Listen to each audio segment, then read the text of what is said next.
نبی صلی اللہ علیہ وسلم نے کیا فرمایا؟ حدیث قدسی صحیح بخاری کی حدیث، آپ صلی اللہ علیہ وسلم نے فرمایا کہ اللہ فرماتے ہیں انا عند ظن عبدی بی وانا معه اذا ذکرنی، میں اپنے بندے کے ساتھ ویسا معاملہ کرتا ہوں جیسا وہ میرے بارے میں گمان کرتا ہے.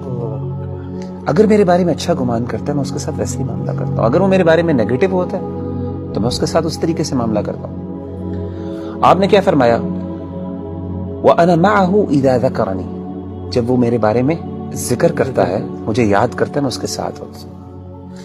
إِذَا ذَكَرَنِي فِي نَفْسِهِ ذَكَرْتُهُ فِي نَفْسِهِ، جب وہ اپنے دل میں مجھے یاد کرتا ہے تو میں بھی اس کو اپنے نفس میں یاد کرتا ہوں. وَإِذَا ذَكَرَنِي فِي مَلَئٍ ذَكَرْتُهُ فِي مَلَئٍ خَيْرٍ مِّنْهُمْ، جب وہ اپنے دوستوں کی مجلس میں، اپنے محبت کرنے والوں کی مجلس میں مجھے یاد کرتا ہے تو میں بھی اپنے پسندیدہ لوگوں کی مجلس میں اس کو یاد کرتا ہوں، فرشتوں کی مجلس میں. اور آپ فرماتے ہیں وَمَن تَقَرَّبَ إِلَيَّ شِبْرًا تَقَرَّبْتُ إِلَيْهِ ذِرَاعًا، اور جو میرے قریب آتا ہے ایک شبر، ایک بالشت، میں ایک گز اس کے پاس چل کے آتا ہوں. وَمَن تَقَرَّبَ إِلَيَّ ذِرَاعًا تَقَرَّبْتُ إِلَيْهِ بَاعًا، جو ایک گز میرے پاس آتا ہے میں 2 گز اس کے پاس جاتا ہوں. وَمَنْ أَتَانِي يَمْشِي أَتَيْتُهُ هَرْوَلَةً، جو چل کے میرے پاس آتا ہے میں اس کے پاس دوڑ کے جاتا ہوں. سبحان اللہ.